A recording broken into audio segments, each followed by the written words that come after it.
zemljotres bio je 200 km od kopna i praktično se smatra da je tu poginulo između 10.000 i 100.000 ljudi. I jedan od najsmrtonosnijih bio u istoriji.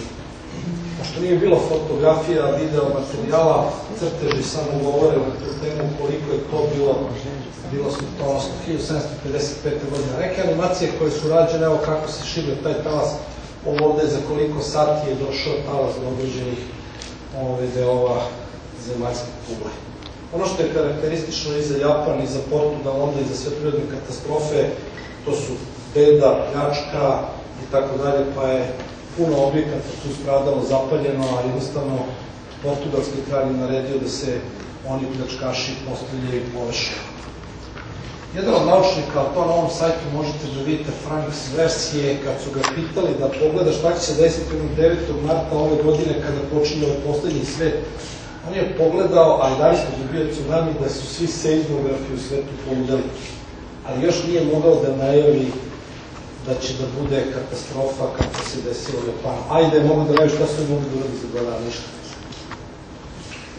Sada, eto, rekao sam, sajtu Svetske seizmografske asocijacije američke, mereni su zemljotresi magnitude preko 3 stepena i dubine preko 650, znači dosta duboki zemljotresi sa velikom magnitudom i oni su rađeni do pre par godina, detektovane 522 zemljotresa i najčešće su oni bili na 20 stepeni istočno i na 20 stepeni južno i na istočno 180, praktično negde u Južnom Pacifiku oko ostrva Fidži, znači tu su negde u tom Pacifiku praktično trusna područja.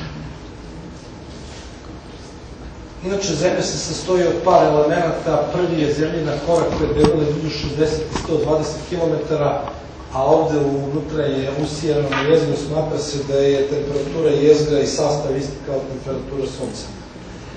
Niko nije uspeo da vidi kakva je temperatura i kakav je izgled jezgra, ali se smatra da je to, pošto je ovo ovde u tečnom stanju i usijano, smatra se da je to, kako da kažem, jedno telo nepravilnog oblika, ali da se 2 pola izdvajaju. Zato imamo severni i južni pol. To su sa Harvarda naučnici radili neke, kako se zove, neke proračune. Ako pogledamo intenzitet zemljotresa u danima i u noćima po Majancima, vidimo da su veći intenziteti, jači i više je tih bilo kada su po majanskom kalendaru bili dani. A da postoji dalje zemljotresa, da su manjeg intenziteta, znači malo je mirnije kad su noći. I sad ovde neću da se sa ovime, ko želi, možemo ovo diskutujemo, znači postoje dodatne matematike kako je ovo statistički, jer tako sve posmatramo. To je vezano za kalendare, a sad samo par rečenica oko svesti. Svest je znači izbor i to je naš izbor da radimo u mentalnim slikama. Ovde ću da pomenem drugog našeg naučnika i 3 dodatna aksioma kada je u pitanju svest. Znači, svest je nešto što nije još opisano kao ni gravitacija, ali postoje neke aksiomi na koji način možemo da opišemo svest. Ovo je originalni Teslin crtež po kome je Tesla, da kažemo, pomoću štapa i kanapa rekao da je frekvenca na zemlji 5,6 Hz po Tesli onda. Znači, oko 6, on je rekao nekim svojim radovima da je elektromagnetno polje i frekvenca na zemlji oko 6 Hz, što je idealno za njega da može da razapne mrežu antena kao na Rhode Islandu i da praktično svi budemo u nekom bežičnom sistemu prenosa energije i tako dalje. Para, nažalost, zbog svetske ekonomske krize Westinghouse nije imao da napravi više od samo jedna antena na Rhode Islandu. Tesla je takođe utvrdio da sve osciluje. Prvi koji je to izrekao, na kraju krajeva napravi ovaj oscilator, ove knjige koje možete kupiti za $20 i nešto preko Amazona, upustio da sam ograđu zemljotresne mašine i to je po nekim pričama bilo 11. septembra u onim bliznakinjama, znači hrpa toga, ali nisu mogli da pokrenu zemljotres ti koji su trebali da slušaju, nego su morali malo da udare od ozgo, tako onaj avion koji je naletao na gornje spratove. Tesla je takođe napravio ovaj oscilator, znači ovo sve imate na internetu. Možete da kupite, da napravite za male pare, da porušite sve što vam pada na pamet. Šumanova rezonanca. Znači Schumann, Otto, nije kompozitor, nego Winfried Otto Schumann, i 1952. godine pronašao da postoji elektromagnetna rezonanca oko zemljine kugle i da se ona meri i vrlo malo varira. Između 7,5 i negde ovde čak 11 Hz, ali ovo je jedan deo, i da svake godine vrlo malo otkupa. Znači sve oko nas, oko zemlje je u rezonanci koju praktično na neki način pomoću štapa i kanapa predvideo ili preračunao Tesla. Ali da vidimo koja polja su takođe oko nas. Ako govorimo o orbiti meseca koji utiče, jer inače, ne znam koliko znate, centar sistema mesec-zemlja se kreće između 1200 i 1800 km u zavisnosti da li je mesec u perigeju ili apogeju, a to utiče opet, mi znamo, na plimu i oseku ili neke druge stvari. Orbita je znači između 395 i 384 hiljade od centra Zemlje. Sledeća jako bitno polje oko Zemlje je takozvana magnetopauza na 60.000 km i uticaj magnetopauze na Zemlju je 0,8 Hz. Spoljni i unutrašnji van Alenog pojasa na 25.000 km 2 Hz, a ovaj na 12.000 na 4 Hz spašavaju nas od sunčevih oluja. Sad, da se spustimo u dubinu Zemlje, po Žilu Vernu, znači na samoj kori je tu, da kažemo, 7,5 Hz. Na unutrašnjoj kori 3900 km na prečnik je 13,5 Hz. Spoljašnje zemlje, unutrašnje na 1300 km to je 40 Hz, a ovaj deo ovde, tu naučno se kaže da je anizotropan, odnosno da postoji sadržaj koji je ravan na Suncu i na kraju krajeva nastali smo iz istih prapočetaka. Sad, ako smo na opni debljine 60 do 120 km, odavde spolja nas nešto bombarduje, a iznutra. Pa to je kao da se nalazi tako jedna tačkica na ljusci od jajeta i da sve to nekako vibrira. Na sreću opstajemo nekako, ali ovo što pričam sa ovim frekvencijama ima jako veliki uticaj na našu svest. Evo ga sledeći aksijom, ovo je stiglo od lekara, mozak. Kad se rodimo, 0 Hz, odnosno 0,2 Hz, u 4. godini mozak radi na 4 Hz, ne znam, u 7. na 7. Ovo su bitne komponente, 14 Hz, 21 i posle 21. godine radi na oko 21 Hz. Kad spavamo, spušta se na tih oko 10 Hz, za većinu nas. Ovaj prvi nivo nazivamo delta stanje mozga.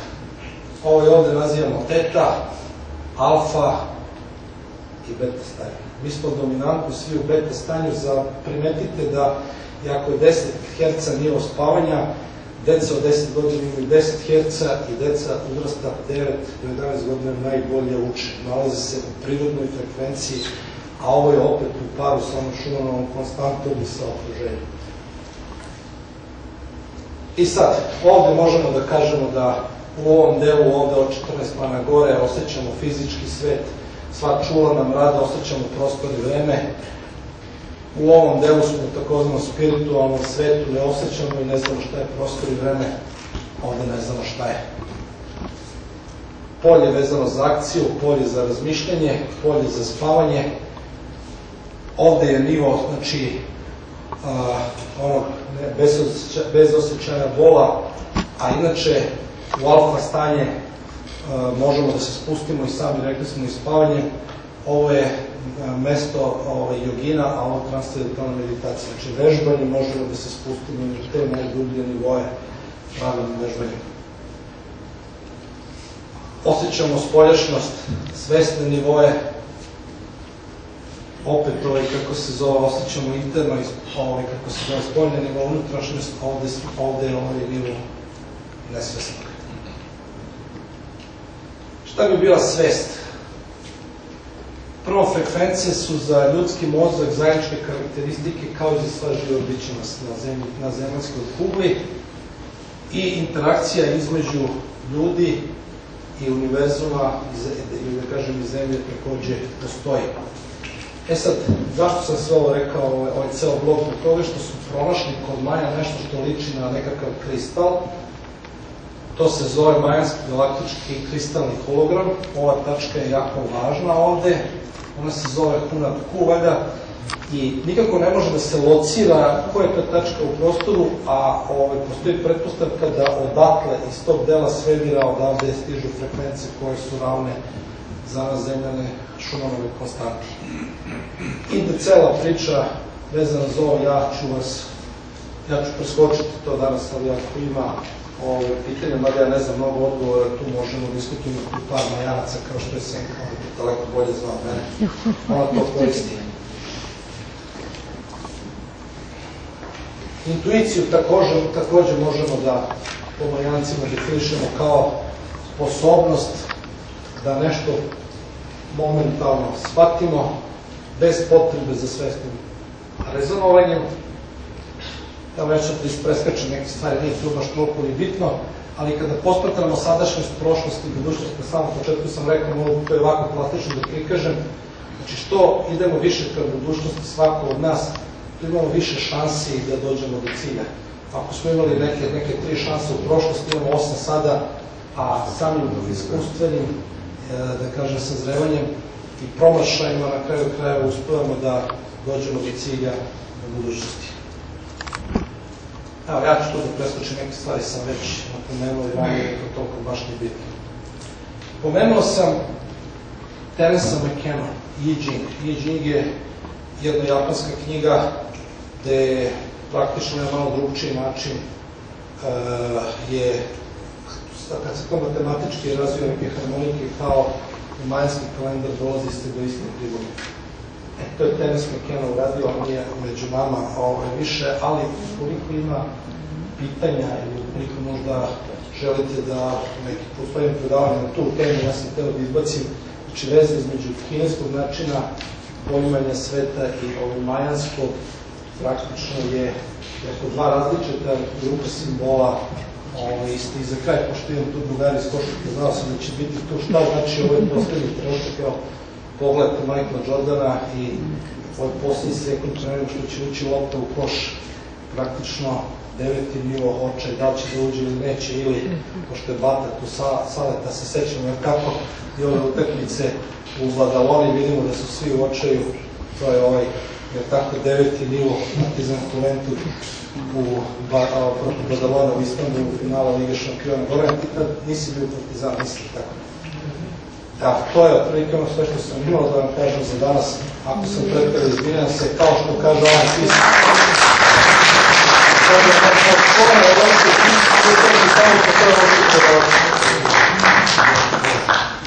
Ukoliko imate